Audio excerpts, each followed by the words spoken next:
It's making time for yourselves, 'di ba? Para kayo naman ay to learn something on how to take care of yourself, to learn something to, alam mo yun, maybe even share to others para malaman natin kung paano pa talaga mapangalagaan yung well-being natin. And when we are able to do these things, that's when we are actually able to lead cultures and ultimately create those positive workplaces. Okay, again, I'm Gabby. I'm the Learning and Development Officer of Positive Workplaces. And together with me this afternoon is Joyce. Go ahead, Joyce. Introduce yourself. Ayan, hello everyone. I'm Joyce. I'm the Learning and Development Associate of Positive Workplaces. And kami ang makakasama nyo sa mga webinars natin all throughout the year. So we hope that you will continue to follow us on our social media pages so that you'd know the updates on our webinars. And for this month, we want to owning me and owning 2023. Diba? Sabi nga natin, nauuna talaga sa sarili natin. And last week, nakita natin na nag-share ng story si Nikki and si Joyce about embracing their strengths because madami nga sa atin ang nakaka-feel na we are not enough. And we saw na through, diba, parang reflecting on the different strengths that we have, that we are actually enough. So I hope yung mantra na yon nadala nyo lahat last week, over the week, para talagang na-energize kayo up to this Friday. And then this afternoon, we are going to talk about Psych Yourself Up, managing your energy and boosting motivation. And we hope that you get to join us next week kasi, alam nyo, yung personal branding, importante siya at malalaman natin yon based sa story naman ni John and ni Alma. So we hope that you can join all 3 webinars. So just some reminders. Again, we're going to use Mentimeter dahil sa mga discussion natin, Joyce, no, it's always about the voice of the community and hindi lang ng mga experts. So we really want your active engagement. So be prepared to go to another link or kung halimbawa, nasa phone kayo, buksan nyo yung Menti app and then just enter the code. And just prepare paper and pen for your notes kasi super dami ng takeaways nyo dito for sure. And we also highly encourage engagement with the audience. But of course, feeling ko naman, no, Joyce, talagang sa community natin, we are really respectful and we really encourage that input kasi may psychological safety tayo dito. Ayan. Go ahead, Joyce. And for our evaluation forms, so meron po tayong evaluation form but it will be issued at the end of the webinar pass. So also for those in the Zoom room only. So yung mga nasa YouTube po, hindi po tayo makakatanggap ng eval form. And paki-check na lang po yung 10 later. So title, check niyo po yung title para alam niyo po na tama yung form na finifill upan niyo. And of course, write your email para hindi naliligaw yung certificates and write also your full name na gusto nyo mag-reflect doon sa certificate nyo. Yeah. And of course, we're shifting to online systems, so certificates are automatically generated. Kaya hindi po pwedeng palitan kapag mayroong errors or may typo errors pa po sa inyong mga certificates. Yes, so isang part yun ng leading the self, di ba, Joy? So before hitting the submit button, make sure na tama yung information na mai-input nyo. Yes. And also, check your inbox for the certificates. Kapag wala po, check your spam folder kasi baka napupunta doon or naliligaw kasi ang dami na naming email pala. Ganun. So, yan. And for any concerns about evals or certificates, you may email us at engage@positiveworkplaces.org. And we will only be entertaining inquiries regarding evals and certificates up to 1 week after the event. So, ayan lang po yung time allotted for it. Yes, so make sure na i-check nyo agad kasi usually automatically dadating na yun pagka-submit nyo ng form. Or just give it siguro mga hanggang gabi or bukas ng umaga para malaman nyo kung talagang na-submit nyo ba yung form and makikita nyo sa email nyo or either sa inbox or sa spam folder. And yeah, after a week, send us a message kung wala pa rin siya. So I guess we're really ready to go to our webinar proper, and we would really like for you to give a virtual round of applause to our resource speaker this afternoon, one of our consultants, Coach Rogie Enriquez. Rog, are you there? Ayan. Thank you, Gabby. Thank you, Joyce. And a pleasant afternoon to everyone. And happy Friday sa inyong lahat. So if you're with us this afternoon, please say a happy Friday sa chat box naman natin. So we are around 207 here, no? So we're spending our time here to really add value to each other. So I encourage you later on to participate actively in some of our discussions using the chat or using our different modes of getting information like Mentimeter and Padlet later on. So let me just share my screen so we can already start our learning journey this afternoon. So again, my name is Coach Rogie. You can call me Coach Rogie, and I'll be at your service for this afternoon. So let me introduce myself briefly. Ayan, I hope that you can see my screen right now. So I'm an organizational and personal effectiveness consultant and speaker. I also do retreat facilitation and career coaching for those who are managing transitions from one work to another. I help them out to be able to get the kind of career that they really want. On a professional level, I'm currently connected with Aboitiz Infracapital as an OD manager, and I have over 8 years of HR experience spanning in talent development, learning and development, and OD. I also graduated with a postgraduate diploma degree from Ateneo de Manila University and a Bachelor of Arts degree in Organizational Communication in De La Salle University. And I'm also a certified transformational coach. And siguro, one of the things na hindi ko highlight dito is that I'm a proud father of 2 and a proud husband to 1 wife, of course. No? So I'm balancing work, doing these things because I know I have the certain dreams talaga to be able to move forward in my life. And so, the title of our webinar for this afternoon is to psych yourself up, boosting your motivation and managing your energy. Ayan. So, bakit kaya ito yung title natin, no? And why am I speaking in front of you right now? So, my story really spanned from the time when I lost my motivation from my life. Different challenges are happening with us. Siguro nakaka-relate din kayo, just like me, na over the past 3 years, di ba, nagkaroon tayo ng different challenges.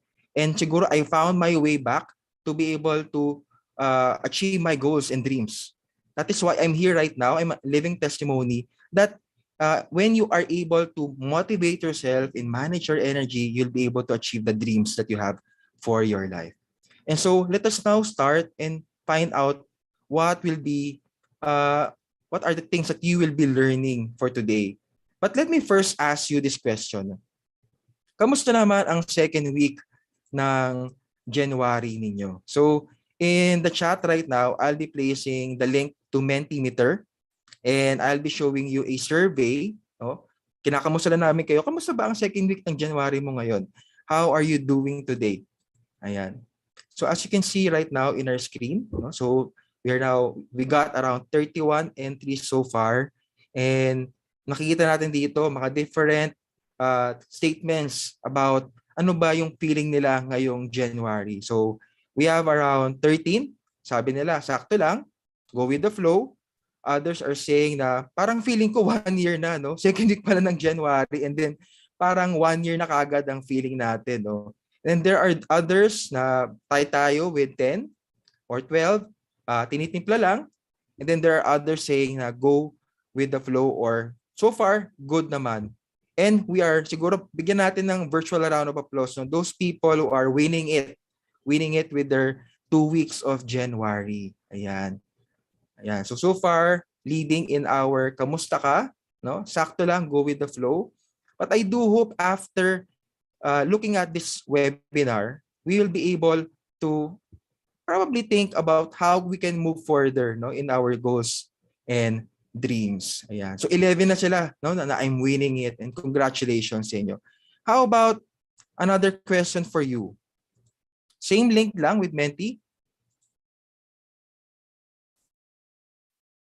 is kamusta naman ang ano naman since I'm a coach, I'm a personal effectiveness coach. I always ask this question to my coachees.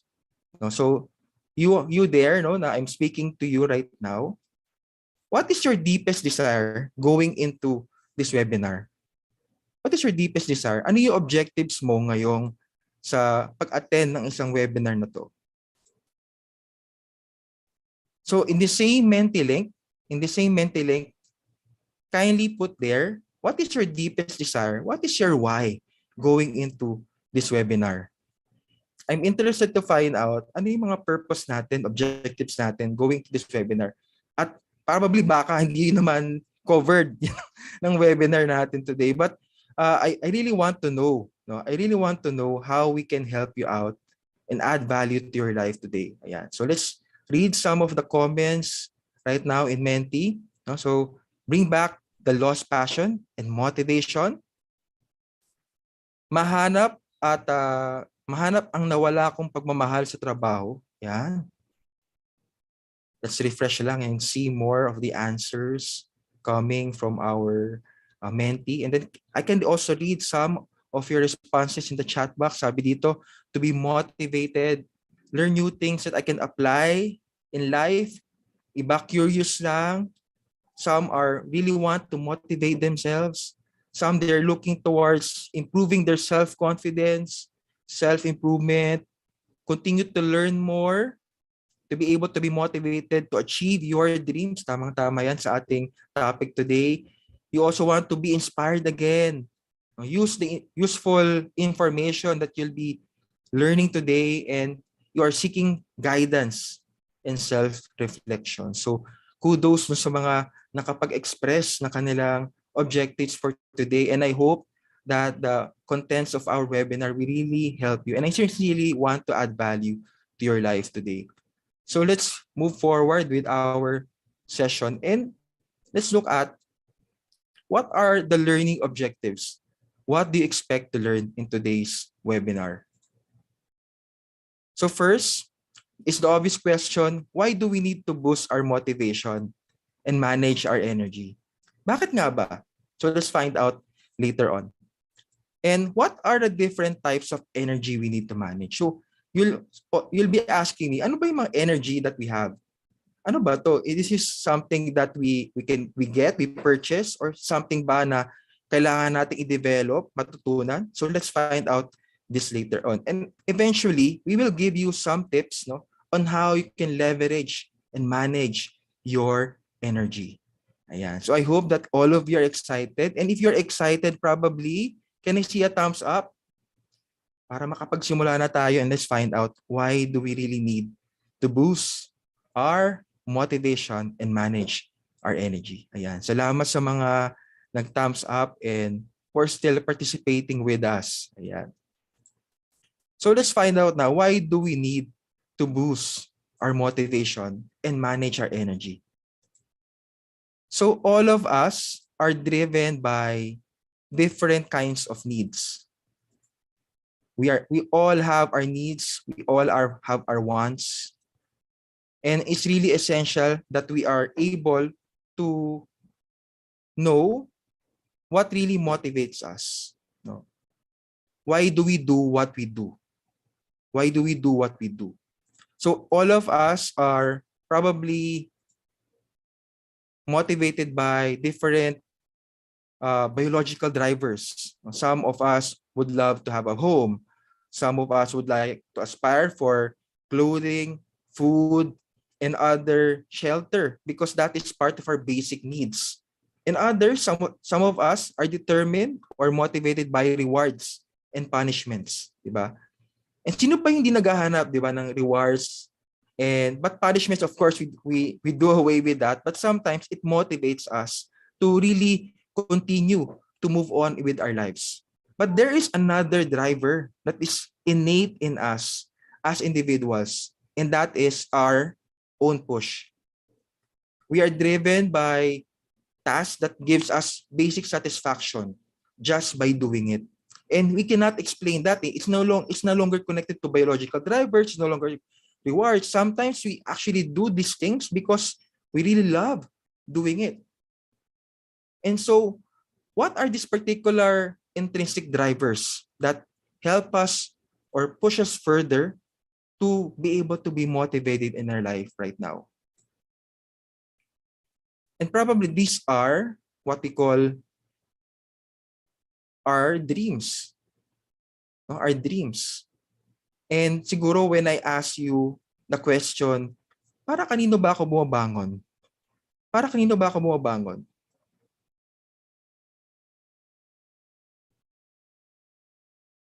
In the chat box right now, probably you can tell me out, no? Siguro, para ba kanino kayo bumabangon?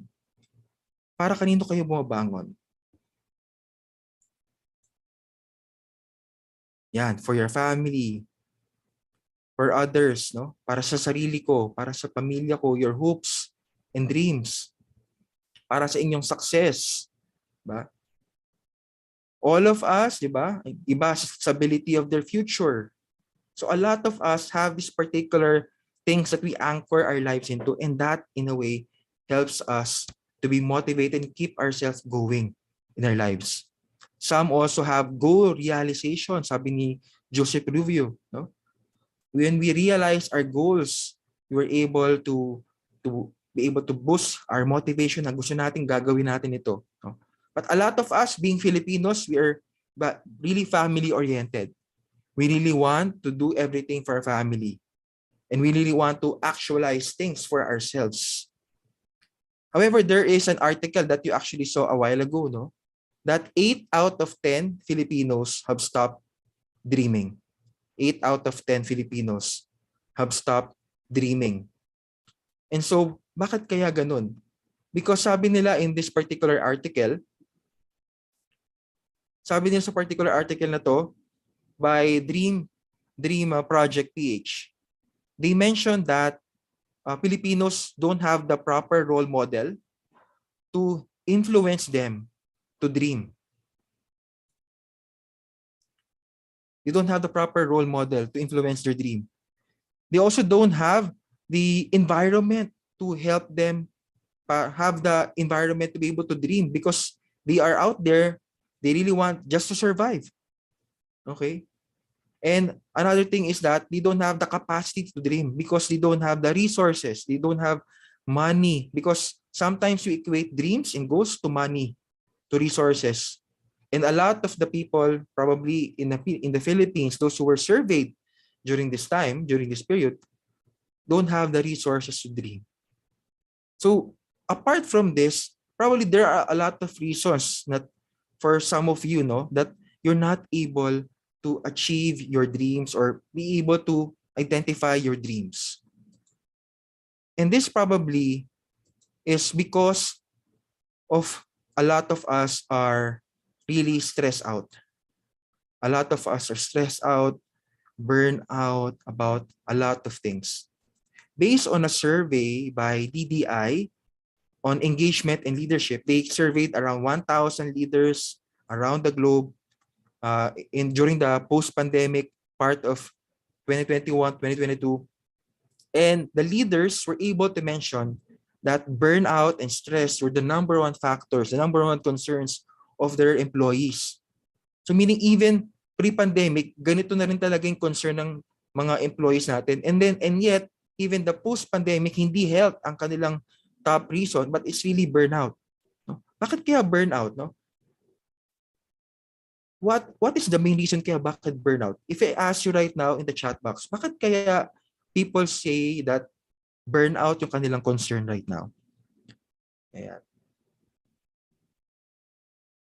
Probably or culture. Thank you, Ian. Probably there's no work-life imbalance. There's pressure to succeed. Thank you, April. There's a lot of us, no, parang we don't, there's no learning at all, sabi ni Jane. No? There's no boundaries because of during the pandemic, di ba? A lot of us were confined to work, no, at home, and we don't have the luxury to designate that boundary. Yan. And others, because they're burnout because of financial issues, no? So a lot of us have different problems that really contribute to our burnout, not just work, but it's also our life outside work. And so how are we gonna be able to be motivated again and to really manage our energy? That's why kaya po kailangan talaga natin mag-manage ang ating energy because of the limited amount of resources that is actually given to us. And there's a study about well-being at work, and it says there that Filipinos are number 2 in terms of rank in the highest stress level. Bakit kaya? So kita pa lang natin, no? So for those who are commuting, no? Can you raise your hand if you're commuting here? Yung mga talagang masisigasig mag-commute, who are really brave enough to commute. Sometimes it takes you around 2 to 3 hours so just to be able to go to work. And sometimes you actually spend more time traveling than staying at home.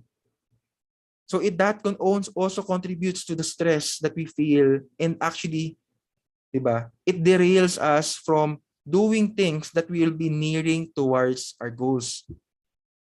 And so that is the reason why we need to be aware of those things that are giving us stress. Because with that awareness, we are able now to manage them very well. And we will talk to you about how to manage them using energy management.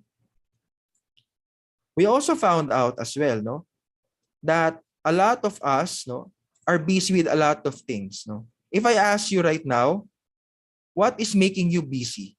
What is making you busy right now? What is making you busy right now? Thesis, work, paperworks, recruiting, ayan. So madami tayo on work. So we're not gonna be using Menti muna for now, but later on we will do this. Workload, yan. Yan, naghahanap ng kliyente sa iba who are in sales. So a lot of these things are actually making us busy, and we always pertain to work. But sometimes, diba, there are a lot of times that we have right now na hindi natin nagagamit properly. No? Sino ba mahilig sa Netflix? Mahilig manood sa Netflix, Disney Plus. The time that we actually allocate here actually could have been used for things that we could be using, no, to be able to achieve our dreams, to do side hustles, to work on other jobs, to be able to enable ourselves even further. And I read this book entitled At Your Best. And based on this book, the author named Carrie Newhoff mentioned that constant stress actually impedes us from dreaming. Constant stress denies so many people the permission to dream and accomplishing a lot of our goals. He also added that many people just like you and me are overwhelmed with a lot of things. A lot of people are putting in things in our calendar, ang dami nating goals. If you're working, if you are at school, ang daming binibigay na assignments. Sometimes we don't know if this is actually relevant to our jobs or to our college life. Others are overcommitted. We are spreading ourselves too thinly. And we are also overworked because we are thinking about how we can do better at this job, paying the bills, and spend some time with our family. And we were doing this because we thought that this is kind of life that we want to live. But a lot of us, no, in your respective homes right now, or in your respective work right now, thinking that, is this really what I really want to do? Tama ba? Is this really what I want to do? So if you ask yourselves right now, ito bang ginagawa ko ngayon is something that I really want to be in? No? Am I still motivated to be here? So these are a lot of questions that we can actually pose in ourselves right now. Whether what we're doing right now is something that will give us some motivation, or is there something else that will give us motivation? Sabi natin kasi minsan, the work that we have right now is a means to an end. But probably there are other things that we can do in our life that can spice up our lives and help us become better. So when we're able to figure out what we're gonna be doing at our best, sabi ni Karen Newhoff then, is that when we're able to identify the things that we want to do at our best, it unlocks a lot of potential and freedom on a scale that will shock a lot of people who try it. It has the potential to change everything. So if you're able to unlock the motivation in your life, the energy, the limited energy that you have right now that you can actually use, it has the potential to change everything in your life. So if I ask you right now, you can say yes or no in the chat box right now. If you're able to unlock the motivation and energy in your life right now, would it be able to change everything in your life right now? Say yes or no in the chat box. Let us know. Kapag naging mas motivated ka ba, kapag na-manage mo yung energy mo that you have right now, will it change everything? Ayan, thank you to all those who have said yes. Once we're able to unlock that the best version of ourselves in us, it will really change everything. Let me just summarize the key points just for our why. Why do we need to be motivated in the first place? We are motivated because of our needs and wants, our intrinsic and intrinsic drivers, our needs and wants, our carrots and sticks, our rewards. And we are motivated on a higher level because we want to achieve our dreams and goals. We want to have a dream that is gonna be able to provide better for our families, a career that we always wanted, goals that we have set for ourselves, lalo ngayong January. And I know probably some of you have set your New Year's resolution, and okay lang yan, maganda yan, you continue with that. However, the blockers to these dreams and goals are the stress and burnout that we feel that is caused by a lot of things, time, work, and also our different things that we think about, our finances. But this can be eliminated when we are able to motivate ourselves better and manage the energy that we have in us. Each of us have different kinds of energy that I want you to own up and manage. And we will find out what are the different types of energy that we each have that we need to manage. Let's now move on to the second part of our webinar, which is finding out ano ba yung different types of energy that we need to manage. But the obvious question here is answering the question, what is energy? What is energy? What is energy? Energy is defined as the strength and vitality required for sustained physical and mental activity. So kumbaga, when you go to work, and people will really see if you're energized or not. If you're just walking in the park, laid back, pati pag sa paglalakad mo, kitang-kita if you're energized or not. No? So, if I ask you right now, paano ka ba ginaganahan? What energizes you? What energizes you? So, let's now go back to Menti. And let's find out. So we'll be again placing the link to Menti right now in the chat box.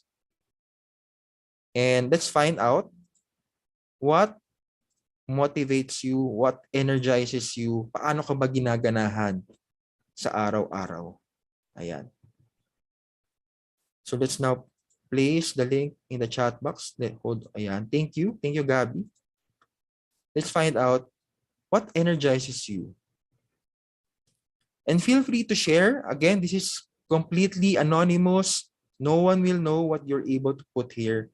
So it's okay to be very, very upfront about what you really want to be able to energize you. So una-una, knowing that it will be worth it in the end.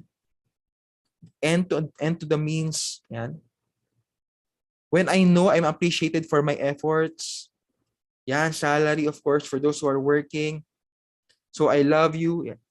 Yan, mahal daw yung GF niya. Yan, energizes that person. That salary and food, coffee in the morning, recognition. Some naman, prayer.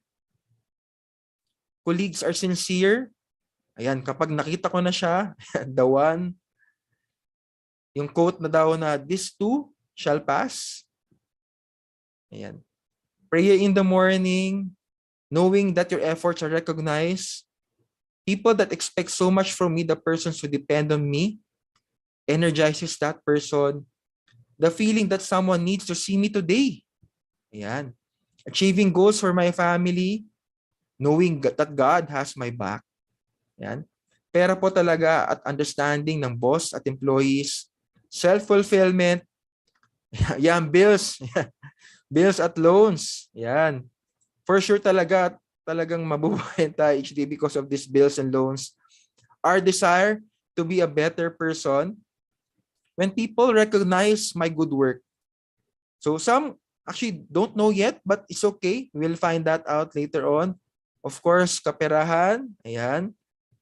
When someone appreciates their efforts, when I have a personal goal and objective, and believing in God's process, ayan, having positive mindset, ayan, mga bayarin ulit, ayan, having someone to love you, ayan, some dupe, ayan, may pagkain po dito, salary and recognition, accomplishments.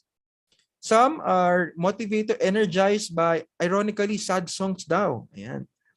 We also have school works, makausap ang family niya every day. Ako, whenever I able to hug my baby boy, talagang it energizes me.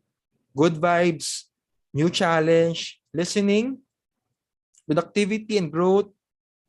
Ayan, to be honest, I don't know anymore, but let's just continue to try. And the mere fact that you're here right now, no, you're in the lookout, no, for what energizes you. Ayan, when you feel valued, when you do prayers, good health, improvements, family and work, ayan, K-drama and BTS, and of course, promotion. At pag nag-iisip ng mga gagawin, it energizes them. And finally, knowing that they have a future to look into. Ayan. So these are good inputs coming from every one of you. Ayan. So having said that, no, what energizes us?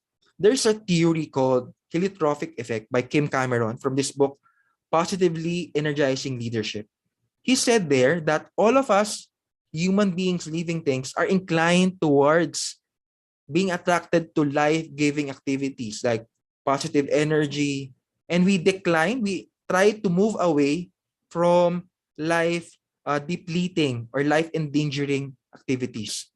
So embedded in each and every one of us is the conscience, no, to avoid things that will really harm us. So alam natin yan. So meron tayong conscience, meron tayong feeling whenever we feel na this something that is going towards us is something that will lead us to a bad situation. Pero for some of us, probably we still go to that particular bad or negative situation. But most of us, no, we really want to be in that positive situation. Just like plants, no, our plants grow because of sunlight, because it's life-giving to them. And if I further ask you, if you are a Marvel or DC Comics fan here, can you raise your hand? Ayan. Sino po yung mga fans dito ng Marvel and DC Comics?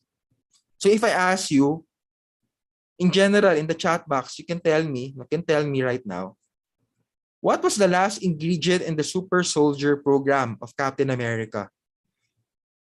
And where did Superman re-energize himself when he was exposed to kryptonite? Diba? What were the ingredients? What were the things that Superman got re-energized into? Okay.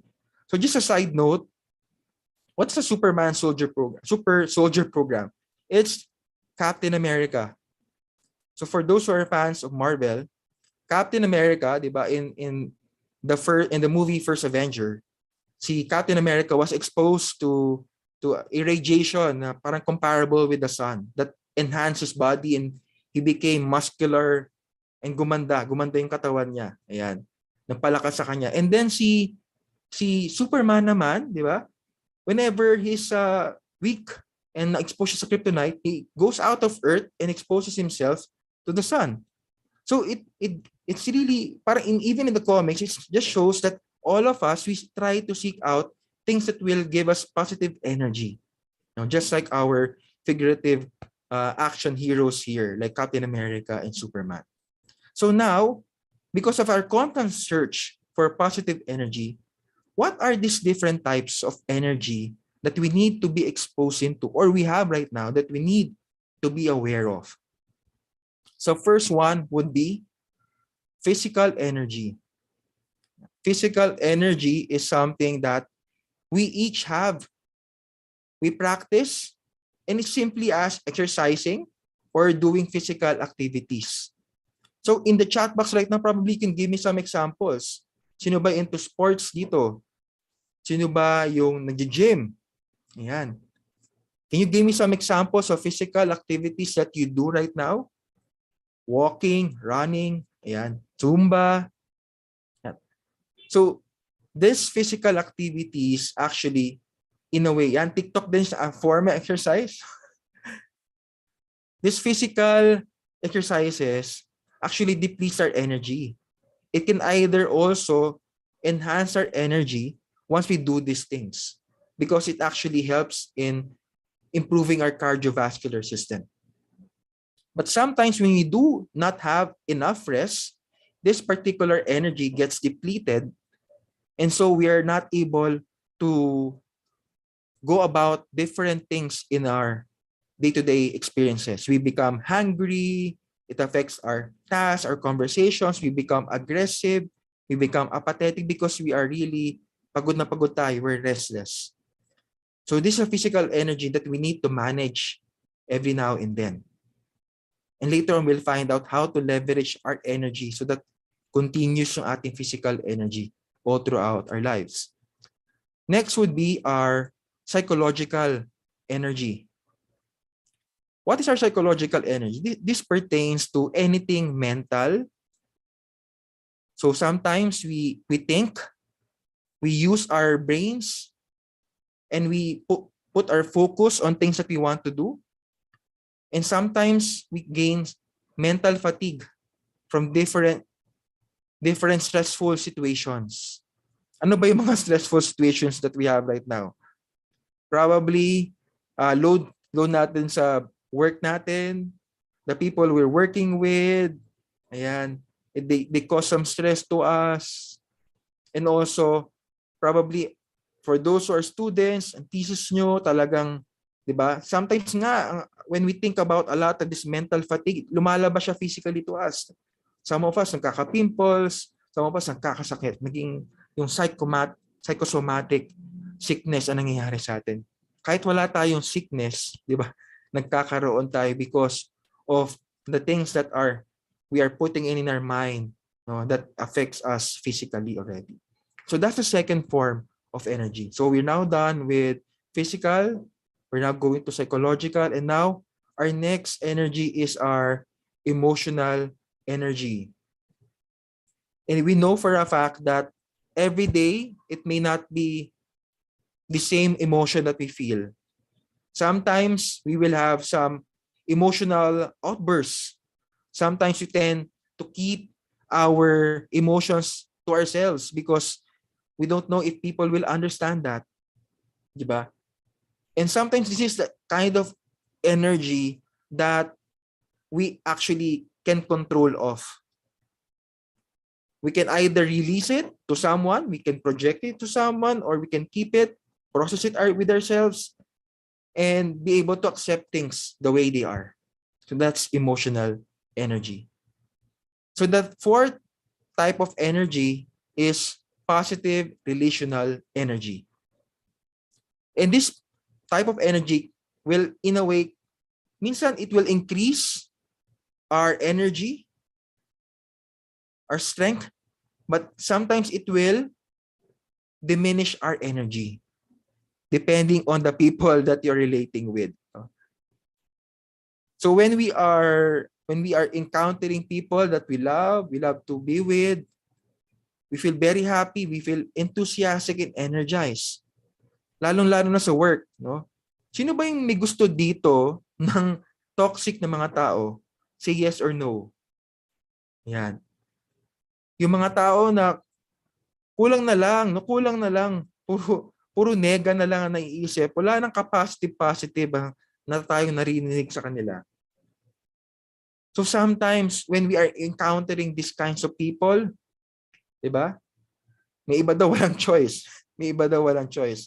So when we are encountering these kinds of people, 'di ba? Sobrang it affects our energy, our mood, because they cannot release what they have, and they release and project it to us.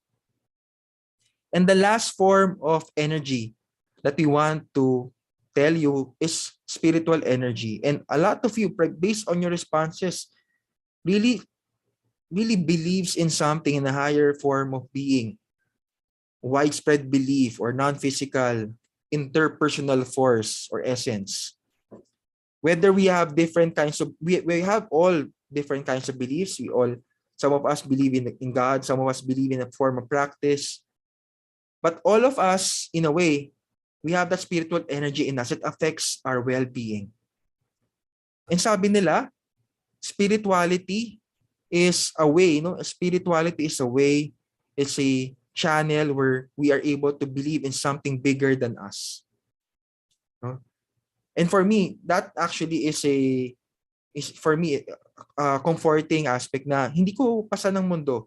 There are things that I can control within me na I think I can hold on, but if there are other things that I cannot hold into, I will rely on a higher form of being. And siguro let me end my sharing here on the types of energy by reading to you this particular quote that I really love, because it really speaks about how spirituality, when you are able to determine your spiritual energy and able to focus on spiritual energy, it will do a lot of wonders in your life. This is a poem by Father Arupe, SJ, entitled Fall in Love. And let me read this to you very quickly lang, just to set the tone and end our discussion on what are the types of energy. He said here, nothing is more practical than finding God than in falling in love in a quiet, absolute, final way. What you are in love with, what seizes your imagination will affect everything. It will decide what will get you up in the morning, what you will do in your evenings, how you spend your weekends, what you read, whom you know, what breaks your heart, and what amazes you with joy and gratitude. Fall in love, stay in love, and it will decide everything. So if you're able to fall in love to a certain kind of belief or spirituality, it will dramatically change everything, just like being able to recognize what you're good at. Because for me, releasing that particular anxiety that you cannot control everything, we really set the tone in your life right now. And so having discussed all the different types of energy, what is your priority? What is the type of energy that you are prioritizing these days? So in our mentee survey, let's find out, what are you prioritizing these days? What type of energy are you prioritizing these days? Physical, psychological, mental ba yan? Or your spiritual or positive relationships? Let us know, which energy do you prioritize more these days?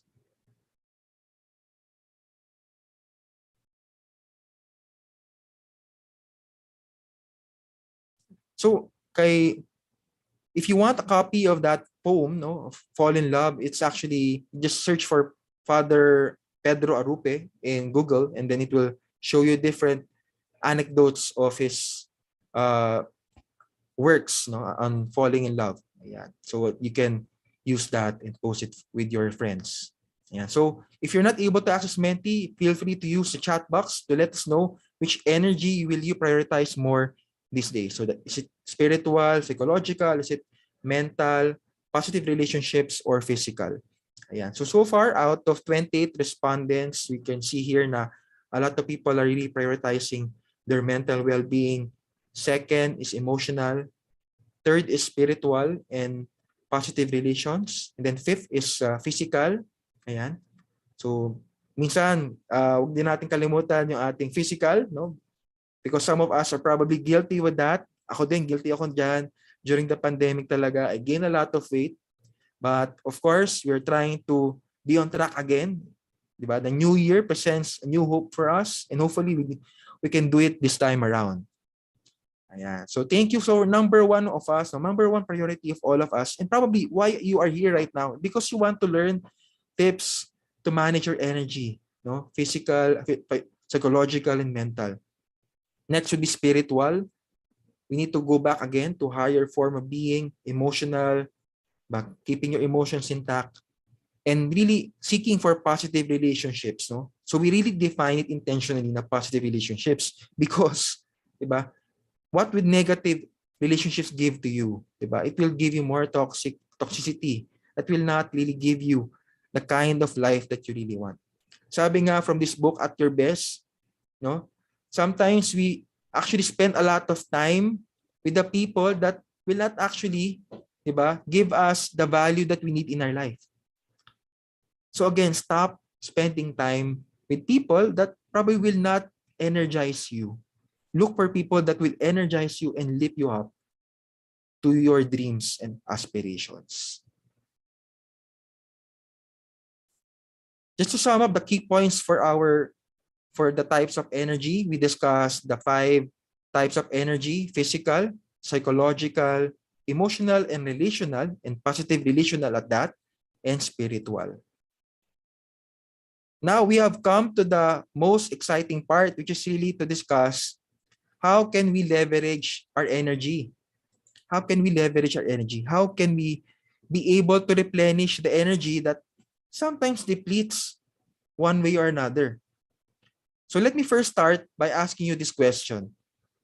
And siguro magpapaka-boy abunda muna ako right now and ask you, if you look at the mirror right now and ask yourself, do you like what you see? No? So if you have a mirror here right now, look at it right now and tell it to yourself, gusto ko ba itong taong nakikita ko dito? If the answer is no, then you need to do something. Or, una-una, i-accept muna that you don't want this version of yourself right now and you want another version tomorrow or today. No? And to speak to yourself, I want to be better. I want to be the better version of myself. And I will really do it right now. And siguro a lot of us have been pledging already in the past, and I applaud those who really like themselves so far, what they see. I applaud you because you've been doing your best to improve yourself and really, diba, put all the things that you want in your life right now. And some probably are grateful, sabi nga ni Wency, but they're not satisfied. They want to continue to improve. So for us to continue to move forward and replenish our energy, one tip that we want you to practice is actually positive self-talk. And it starts by you looking at yourself, at the mirror, having an internal dialogue. No? Having an internal dialogue with yourself, you're able to influence your subconscious mind that will be able to translate into action eventually. You're kind of manifesting the things that you want to happen in your life through words. And for me, very powerful ang words that we have because it really pierces into our body. No? Whenever we say a word to someone, hurtful man yan or positive man yan, di ba? It's sometimes, di ba, it transcends to their lives na it affects them all throughout their day. Kaya we need to be careful about saying things both to ourselves and to others because it can really affect their subconscious mind. Studies have shown as well that athletes have proven this particular method that they practice self-talk to enhance their performance and well-being. So taking care of yourself all starts by putting in the right amount of words in yourself. And so my advice to you today are three things. I want you to be mad for change. Can you put that in the chat box right now? I want you to be mad for change. I am mad for change. Lagay po natin yun sa chat box. I am mad for change. I want to change today, right away. And I'm doing it consciously, intentionally today. And we will start first with M. No, I want to be mad for change. M is mindsets. I want you to start believing in a mantra. Believing in a mantra. We need to live the way today that will help us thrive tomorrow. It starts by telling ourselves things that will really uplift our lives. Kayang-kaya natin magbago. So there are a lot of tips on how you can boost your motivation, manage your energy, but if you do not recalibrate yourselves to think positively, then all these tips that we'll be saying to you will not happen, because the first step towards change is really mindset. You really have to tell yourself, both mind, body, soul, emotional, no, and spiritual, that you want to change. And some of the tips that you can gather, no, to be able to influence your mindset are the following. First is to start daily affirmations. So siguro if you see me back pre-pandemic, I cannot be here speaking to you. I don't have that confidence to be able to speak to you. I needed parang a push from someone for me to be able to speak in a large crowd of people just like this. And so you have to start your day with daily affirmations. Start with daily affirmations, because it actually dictates your day already. You can tell yourself, I'm capable, I'm free, I will not worry, and I do not worry, I'm free, I'm capable, and I will do my best at the work that I'm doing right now. And probably read some confidence building statements. What I read every morning is an article called Winner's Creed by Napoleon Hill. It's from his book, Think, Grow Rich. Sobrang ganda nitong Winner's Creed because it redirects my purpose each day, na I am determined to live my purpose in the world. But at the same time, I will do it with fairness and justice. And I will create engagements that will not just benefit myself, but will benefit the people that I affect. So that is the summary of that statement. Ang ganda niyang ilagay sa inyo, sa sarili niyo everyday, na you have the potential to achieve your dreams.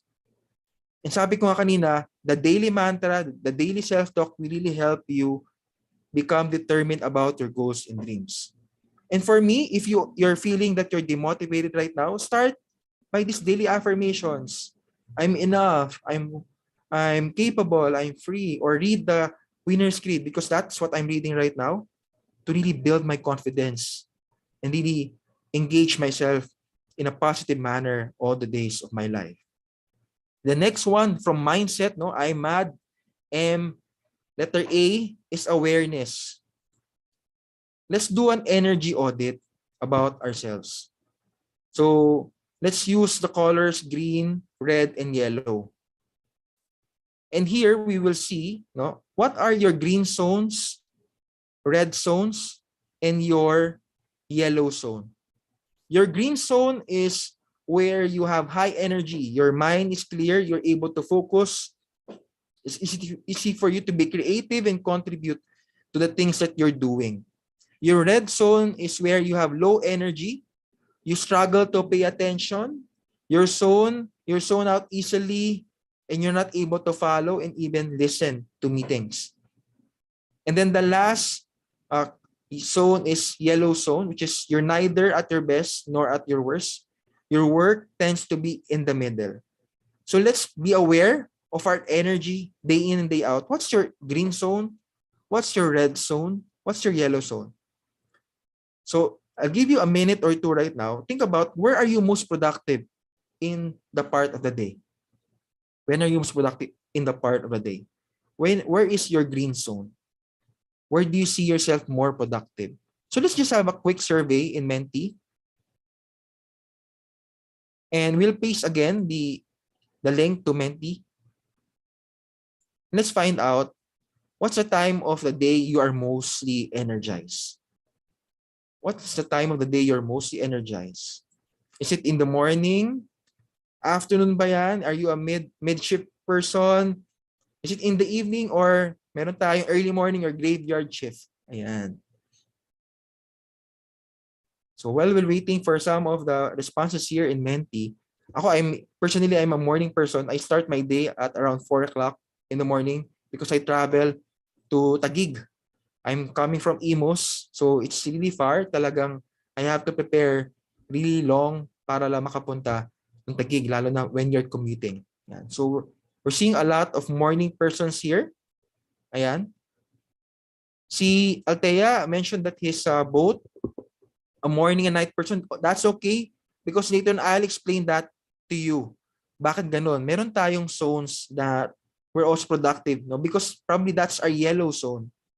So tinatanong na natin ngayon, what's your green zone? Where are you most effective at your work probably, or your studies, or what you're doing right now?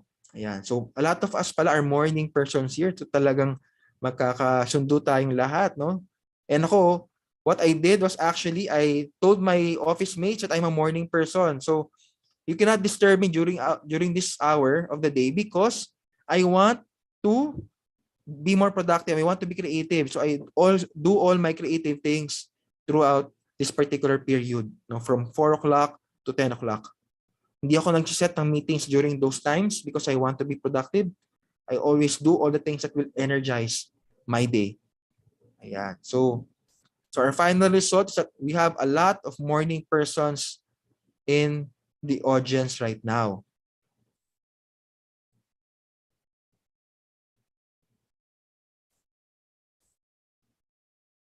And so, let's also find out and dig deeper, no, what are these different green zones, yellow zones? And to have a better appreciation, bakit kaya yun ng green zone natin? Bakit kaya yun ng ating red zone or yellow zone? It's a green zone because it's energizing, it's very important to you. Ako. So kayo, pag tinanong kayo, what do you do in your green zone? Ako, what I do there, I do a lot of writing. If I need to make strategies for my work, I put it there. If I need to prepare talks for this, such as this, I do it in the morning, early in the morning, para walang manggagambala sa akin. And siguro for others, hindi nila green zone ito, but I put my exercise here because every morning when I do running, I always feel energized. And sometimes when I do running, dumarating yung mga ideas. Ironically, I don't know why, but all my ideas come into me when I'm running. For red zone naman, these are for emails, mga routinary meetings, no, because it's draining. And for me, it's low importance. So identify a part of your day kaya na red, bakit siya red zone? No? And usually for me, nangyayari ito when that's 12:30 up to 2 o'clock. So hindi ako naglalagay ng meeting doon because I feel really groggy. Hindi ako talaga makapag-focus sa mga meetings. And then my yellow zone is not my high energy, but it happens where probably late part of the afternoon. What I do there is yung mga things na I don't need to think a lot. So it's moderately energizing and moderately important. Okay, so these are my yellow zone. And also I found out recently there's an app called Rice. Hindi kanin, no, but Rice, no. Para aangat ka. So it's an app that can be downloaded. I'm not an endorser of this particular app, but I found the good use of this particular app because it was able to identify, it was aligned to my own energy clock na kailangan kong gumising ng 4 o'clock. I need to be sleeping already by 9 o'clock in the evening for me to be able to parang what they call, meron tayo kasing mga sleep debt, utang, no? Utang sa pagtulog. Sabi natin, kapag kulang tayo sa tulog, ngayon, babawi ako tomorrow, matutulog ako ng buong araw. But it's not the case. We have to actually sleep at a certain time of the day para makabawi tayo sa tulog na na-deprive natin sa sarili natin. And it will not take one day. It will take around 7 to 14 days, depending on your sleep debt. So you have to figure that out. And this particular app, and probably if you have the resources, try out this app, and it will reveal to you where is your energy based on the activities that you put in. It analyzes your smartphone, what time of the day you sleep, what time of the day you use for social media or not. It will actually give you the analytics, no? Where are you most energized in? What time of the day should you be sleeping already? Ano ba yung energy peak nyo? Sa kayo talagang mataas ang energy, saan magbababa yung energy dip nyo? For you to have more insights on where are your green, yellow, and red zones. And so to be able to constantly replenish your energy and be able to leverage it, we need to know and find out certain tips, no, how to use our energy better in a most concrete manner. So let's look at some of the tips, no, and we will look at these tips. Probably you can feel free to put in also your tips, no, on how you can replenish your own energy as well. So we will go to the different types of energy. Lalagyan natin different tips. And let's find out something that resonates to you. Ayan. Let's look at the first tip, which is actually for your physical energy. So there are actually 3 things that you can actually do. So we're now crossing to the third part of I'm mad for change, which is actually to do it. Now you're more aware about your energy. No, where are you good at certain parts of the day? Now is the time to actualize that particular awareness by doing certain activities for your different types of energy. So first off, for physical energy, sleep. Matulog po tayo. Some of us probably, ako before, I got COVID because of depriving myself of sleep. Because sabi nila, pag kulang talaga yung tulog mo, you're susceptible to diseases. And sometimes because konti yung tulog mo, sometimes you overeat. Okay? Speaking of eating, we need to eat nutritious food. Even though we exercise, mind you, kailangan po natin kumain pa rin ng tama. No? Masustansyang pagkain because that actually helps us. Diba? Sabi kasi nila, to live a parang healthy life, actually sabi nila, 70% is really about eating and 30% lang yung physical exercise. Kasi kahit gaano karami kang nasunog na calories, no, mababalik mo din sa mga kinakain mo. So we really need to find the right amount of food for us to continue to replenish our physical energy. Next naman is our psychological and mental. So for us to be able to replenish our psychological and mental, we need to actually release what we are thinking to writing, to journaling. And ako siguro probably you can relate with me or not, no? When we have a lot of things in our mind, parang kasabog tayo, di ba? So we really need to put that into writing. Kahit a piece of paper, wala mang template na kailangan dyan. We just really need to put these things into writing. Second one will be, ayan, so tama yun, di ba? We really need, sabi nga ni Larissa, no? We need to write it kasi madalas, di ba? Minsan, we really need to put something to writing para maalala natin sila. Number 2 is to reflect and journal. We need to always remember what we're grateful for. How did you show up today? So that parang you can recollect already what you're doing that today para at least you can continue doing those things. And siguro another thing is reading books, listen to audiobooks.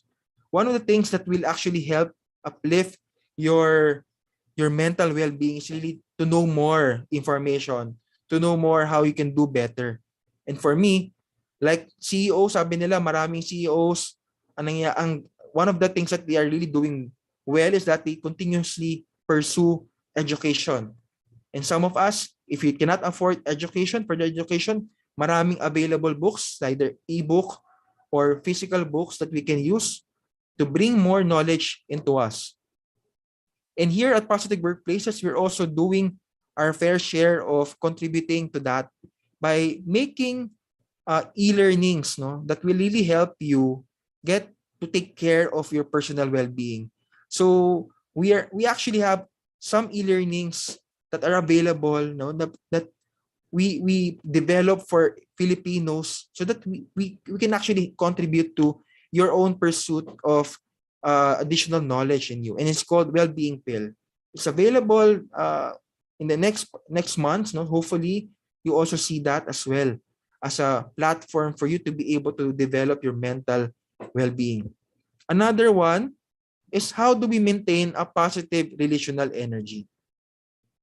So there is this evolutionary psychologist who researched about how many friends should you have. Ano ba yung magic number of friends that you should have? And probably in the chat box right now, can you guess, no? What is the number of best friends probably that you should keep in your lifetime? And sabi kasi nila, ayan. Yan. So we have 3, 1, 2, ayan, 5, 2 to 5. Ayan. So, ayan, you guess it right. Tama po kayo. We actually need at least 3 to 5. We need to have at least 3 to 5 best friends po yan. Either male or female. But sabi nila, you can at least one, no? At least one friend you have. Okay ka na, masasatisfy na yung urge mo to relate with another. So that's why yung ating mga asawa po, for those who have wives and husbands here, hopefully po, yung inyong mga wives and husband, at least one lang po dapat talaga, are your best friends. No? Sila talaga yung talagang you always cling into when you have problems and you celebrate with them. 3 to 5 po ang ating best friends. Beyond that is what we call ang ating second level of friends. These are defined as our friends in the office. Ayan. Our network. So 12 to 15 lang yan. Because sabi nila, when you have more than 15, ang hirap nang magbigay ng oras sa kanila. Yung 12 to 15 are probably your work friends. The people you actually interact with on a daily basis. But beyond that, no, sabi ni Robin Dunbar, in our lifetime, we can actually only have 150. Why 150? Because sabi nila in ancient times, ang village daw in Europe, in other countries, one village is actually composed of 150 individuals. So yun yung pwede mo makapag-interact ka. Okay? At the maximum. But beyond that, it's everyone else. Mahihirapan ka na to give your very best to them. And another area to consider is that when you maintain positive relationships, you also consider that you identify with people that you're with. If you want to be successful, you always want to be with people who are successful, who have done this, done that. In the past, I've been just a laid-back employee. But in the past 2 years, I've tried to connect with people who are in the same field.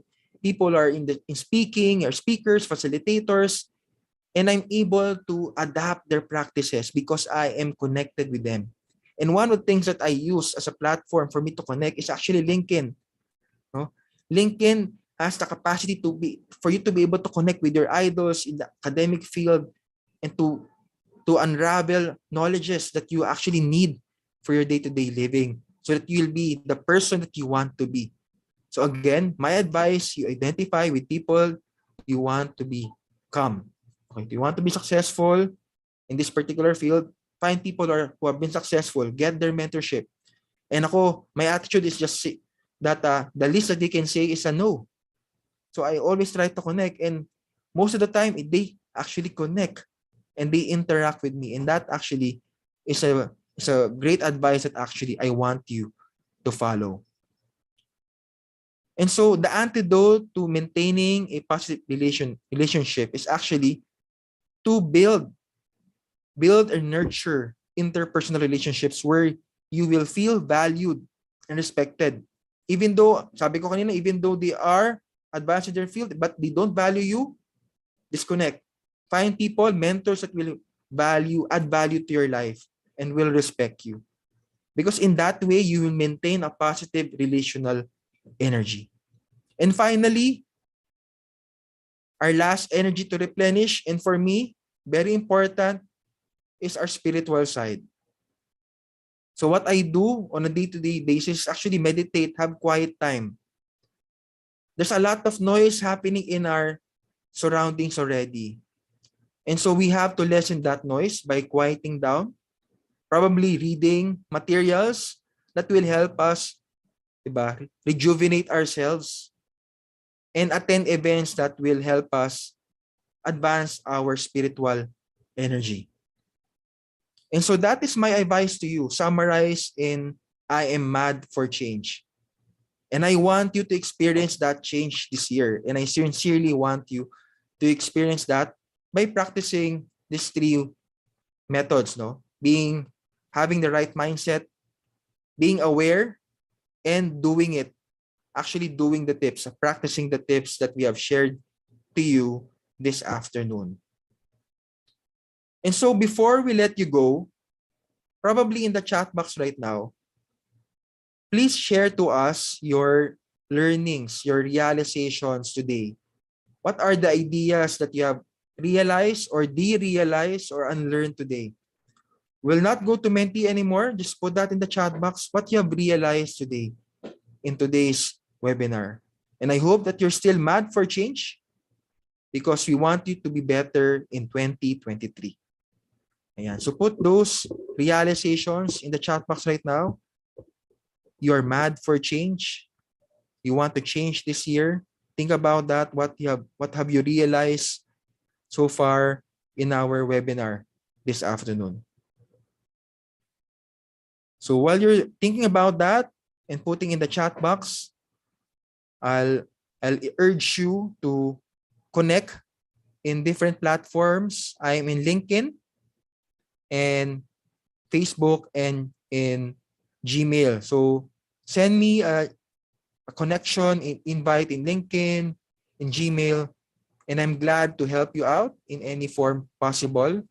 I also do career coaching for those who are interested.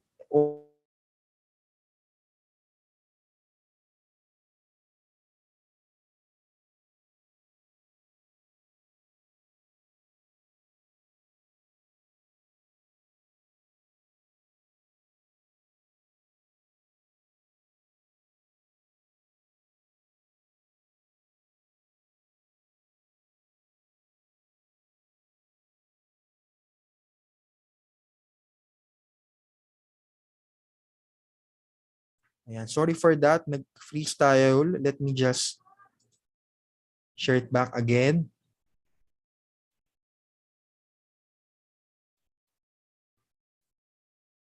Hold on lang. Ayan. So I hope that you continue to put in your realizations about this, and hope you try the methods that we have actually shared with you this afternoon. So let's continue to connect. No, I'm in LinkedIn, in Facebook, and hopefully we'll be able to add more value to your lives as we continue to, diba, throughout the year. No? So now I actually turn it over to you and all over you to our hosts, sila Joyce and Gabby. Again, thank you everyone for this very engaging webinar. And sorry for some technical difficulties, but I hope that you're able to capture the essence of our webinar this afternoon. Ayan. So let's connect. I'll hope to bring more value to you in the next coming days. Ayan. So Joyce, Gabby. Yes, thank you so much, Raj. So I think a lot of our participants really appreciated our discussion this afternoon. I'm sure pati kami ni Joyce, parang we're also finding ways to manage our energy. Kahit, di ba, parang palagi rin natin itong na-encounter. Ayan, so a lot of gratitude is pouring in our comment section. And yes, please do follow us para mas maging updated pa kayo sa Positive Interventions Learning Lab. And now we're going to move on to the next segment of our program, which is our question and answer. Siyempre, di ba, I know that you all have a lot of questions na you want to ask Rog. May mga clarifications tayo na gustong itanong. And we will be able to, or we will give you that chance. And we are going to use Pigeonhole for that particular activity. Okay, so same lang ng Menti, Pigeonhole will be anonymous. Actually, optional siya if you guys want to make yourselves known. So you can just simply go to pigeonhole.at and enter the passcode PW Psych Up, or shinare din ni Joy sa chat box yung link where you guys can ask your questions. Okay, so please do take your time. And we are going to wait for your question. So habang nag-aantay tayo, magbasa muna tayo ng mga comments sa chat box. So sabi ni also learned that it's really important to have core people in one's life. Yes, we really believe in that. Na sabi nga nila, when it comes to connections, actually kahit you just have that one connection with one person, that already makes a difference in your life. Okay, meron pa tayong isa, sabi ni Van Joseph, I realized that the inside-out approach to improving myself is by far the best strategy. So we're so happy na you are able to apply then the concepts that you learned this afternoon. So Rog, right now we have one question in our Pigeonhole, and that is how to look po for purpose in life, wherein sa mukha ko are plenty of options to be unmotivated or deplete my energy to have a purpose. Mhm. Siguro you start first with things that you like doing. That will actually give you clues. If you're fond of drawing or you're fond of speaking. I didn't actually develop my love for speaking or developing modules like this out of pure passion. It came out of necessity. And so, because of that necessity, that challenge, I paved the way. Parang nagkaroon ako ng option for me to do online webinars like this. So for you, if I ask you right now, what are your challenges right now? Because usually, the challenges that you're experiencing right now are the things that will give you purpose. So remember that, no? Itong mga challenges that are happening right now in us are actually God's way to tell us that this is your purpose in life. So try to think about that, reflect on that. And thank you. Thank you for putting that question. Yes, I definitely agree na you don't have to have that big picture na, oh my God, ito yung purpose ko sa life at this moment. It's actually parang noticing the simple things that you do na like, this parang particular activity energizes me. Diba? I think pareho kami ni Rog na one of the things that energizes us is that when we share what we learn, diba? Katulad nitong mga learning sessions na to, yun yung na-energize kami, and somehow we think na our purpose is that's where we can draw our purpose from. Na we really meant to share knowledge to other people. So yeah. Ayan, dumami na yung questions natin. Okay, so ito. Is it normal if I feel that my energy is depleted by work-related social events? Or should I try to change myself so that I won't be seen as antisocial or not a team player? Actually, this is quite normal, no? Na sometimes because we're not actually social in nature na, we don't want to interact with others a lot of times. It actually depletes us. It takes, in a way kasi, it actually, we have to put in more energy to be in those particular situations. That's why it depletes our energy. You don't actually need to change yourself, but you just have to make people aware that you you actually are not really a very social in nature. You just have to tell them na I'm doing this because I value you. I value our work, our friendship. And because that siguro ma-appreciate na nila yung little effort that you put in attending that event, that social event. But at least, they need to be made aware that probably for you, it's not really your thing to be in that particular event, no? And at least ngayon, malaman nila na you're just doing this because you want to be able to contribute to the team. Yan. Yeah. I can relate to this. Kasi ako parang as a person, mukha lang akong sociable. Pero this actually takes parang a lot of energy in me. I think yun yung isang check-in namin ni na Nikki tsaka ni Joyce nung isang araw. Na after interacting with other people, it has to be followed by an activity na would require us na, okay, kailangan ko munang magkukulong ako sa kwarto, ako lang muna dapat para makapag-recharge ako. So yes, we are with you na it really takes a lot of energy for some to interact with other people. There's really nothing wrong with that kasi nasa make-up mo talaga siya. Pero I think one thing na na-stress nga din ni Rog kanina is sundan mo siya ng activity na would help you replenish that energy. So we hope that helped answer your question. Si Atheny naka-relate, introvert problems. That's so true. So Rog, I think we have parang time for 2 more. Sige. Maybe you'd like to... Ay, parang maganda ito. So, Let's check. Okay, sad reality is sometimes taking care of one's well-being is a privilege. We really agree na ngayong mga panahon na to, taking care of one's well-being, kahit requirement siya talaga dapat, nagiging privilege siya. Kasi diba, kailangan natin kumayod. Aminin natin, kailangan natin kumayod. Okay? People who juggle a lot of responsibilities tend to leave out their own well-being. How do we find balance in that? Yeah. Well, ako as I mentioned a while ago, I'm a father of 2 and a husband to 1. And then I also have work. My work is 9 to 5. And then I also do certain things like this. So imagine my schedule. And on top of that, pag weekends, I help my wife in her bakery. So sinisingit ko lang actually minsan yung mga ganitong opportunities. But what is actually working for me is that you just have to block your time, no, for yourself, no, and let the people around you that be knowledgeable, no? Be aware na you also need some time for yourself, at least once a week or in a day, allot 10 minutes of your day. If you need to have exercise or have some time for yourself, 10 minutes will do, as long as it's quality, no? Yung quality yung kailangan natin pag-isipan. If the 10 minutes is already enough for you for that time to huminga lang in this world, no? Because sabi nila kasi a lot of us are in the survival mode.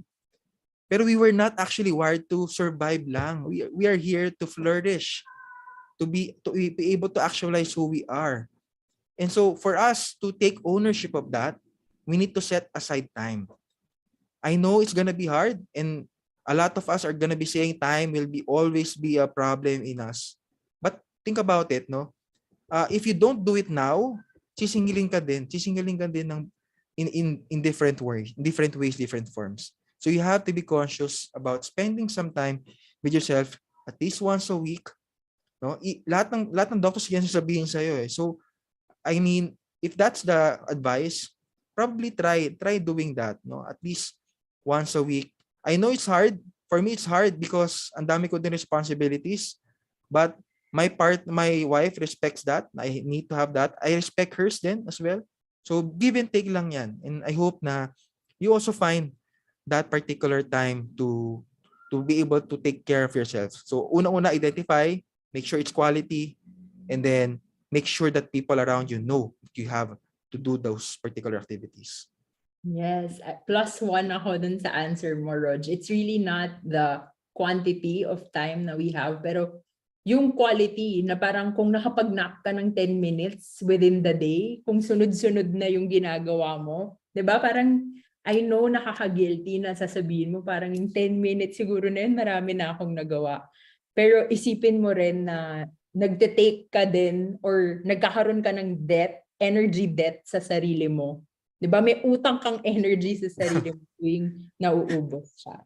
Ikaw, Joyce, anong take mo on this? Yes, agree ako with that, Gabby. Kasi syempre, di ba, parang mahirap talaga na mag-manage ng time. Pero yun nga, it really helps din na parang you take care of yourself even though sobrang busy nung oras mo, nung schedule mo. So yeah. Yes, thank you so much. I think we have time for just one more question. Rog, do you want to do a sweep through Sige. of the questions that we have on the screen?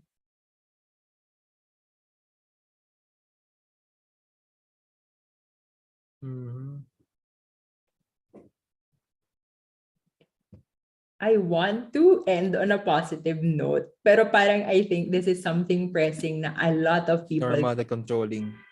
Yeah. Is it normal that controlling your temper and anger can exhaust your energy? Pinipigilan para hindi maging rude as a head of one team and not Okay, to okay. stoop so low dahil lang rude sa subordinate. Yeah. Siguro, what I can advise here is yung sa 7 Habits of Highly Effective People ni Stephen Covey na think win-win. So, if papagalitan natin yung tao that we are in a way angry on, how will that affect him and affect you as a person? Diba? So, we have to, we have to channel that anger. It's just channeling that anger and temper eh.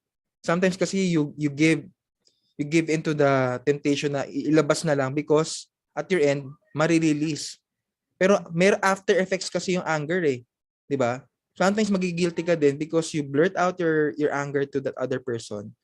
And then the other person will feel bad as well. So in that particular habit ni Stephen Covey, think win-win, what is the best way to handle anger? No? And the best way to handle anger is to look at what are the benefits of being angry and not being angry. And really being able to be neutral in your communication with that person. So, kasi pag sobra tayong parang fight fire with fire, talagang walang mananalo eh. We want to win both parties. And so we have to be diplomatic in a way in terms of handling that particular situation. And again, sabi nga natin, in managing our energy, di ba? Limited na nga lang yung energy natin, tapos sisirain pa natin yung araw natin magagalit. So, try to channel. Again, mahirap. I've been there also na I've been angry at people na ang hirap niyang i-manage. But time and again, no, napapractice siya that you really have to hinga ka lang, stay calm, breathing exercises, ganyan. Tapos, if you want to release that, go to another room, doon mo ilabas. And then when you're calm, when you're settled down, try to face the person and see and give an honest feedback. But first start, being a coach, usually sinasabi ko, can I give you an honest feedback? So ask permission first so that they'll be able to understand that they're now ready to receive that feedback. So yun.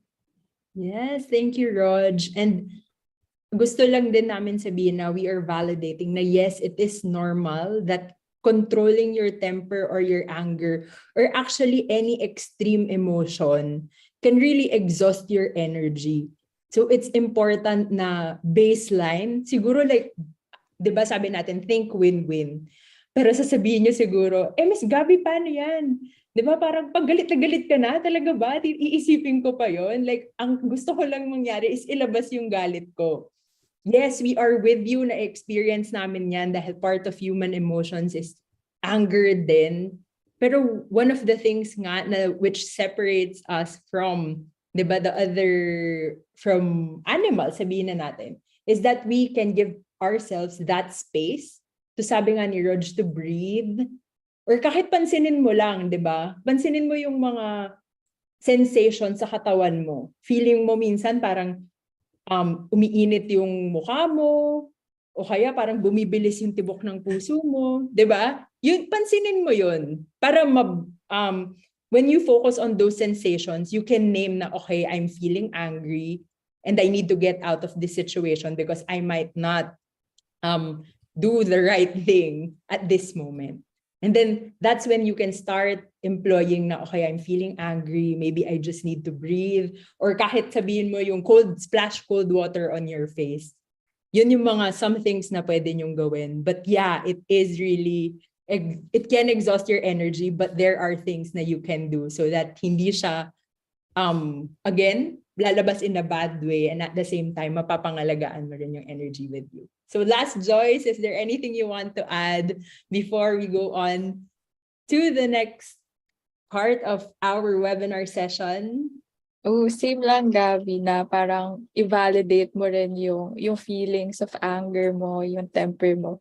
Kasi it's normal naman as a human. And then, siguro, ayun din, parang be careful kasi baka yun nga, we might hurt other people then with our anger. So maybe we can, parang reflect ka muna sa sarili mo kung ano yung gusto mong mangyari and all. And ayun, parang don't end on a bad note. Kasi mahirap din na mag-work kayo na parang may hurt kayo sa isa't isa. So yeah.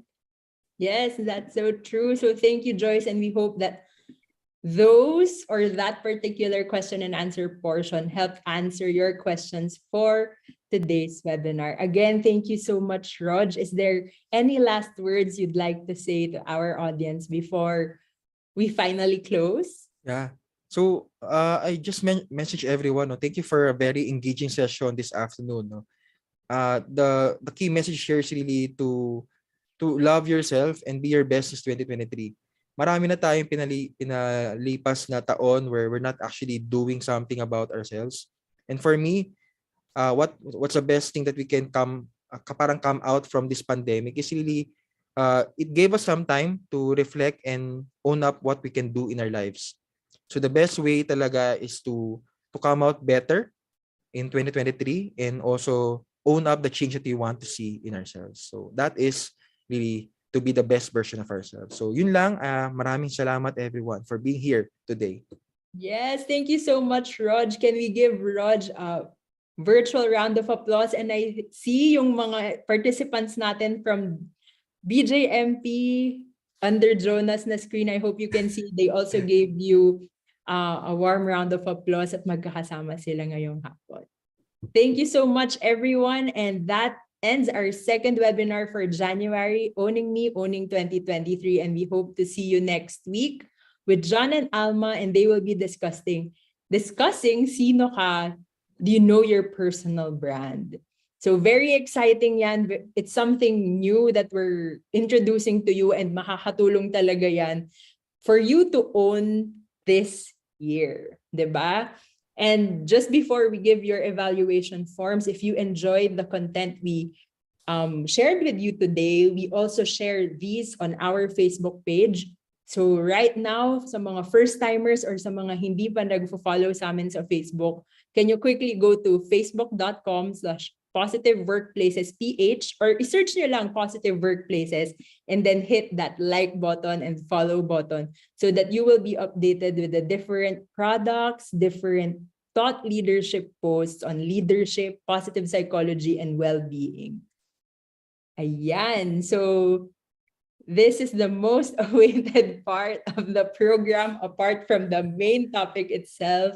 We are now opening the evaluation form, and we are sharing the link in the chat box so that you can answer the form and claim your e-certificate. Or you can just quickly open your camera phone and then scan the QR code, and then automatic pupunta na kayo dun sa page ng ating evaluation form. So please, as much as possible, fill out nyo rin yung mga topics pa na gusto nyong makita. And apart from that, yung mga learnings nyo for this afternoon, because we really want to know how else we can help you improve your well-being at work. Yan. So again, the chat box will be open for only 30 minutes. So at around 5 o'clock, Joyce will be closing our chat box, our evaluation form at 5 o'clock. So be sure na na-answeran nyo na siya before 5. And we'll be keeping the room open for a few minutes to give you time to answer. And thank you so much, Rog. And we hope you have a happy Friday, everyone. Thank you. Thank you. Happy Friday.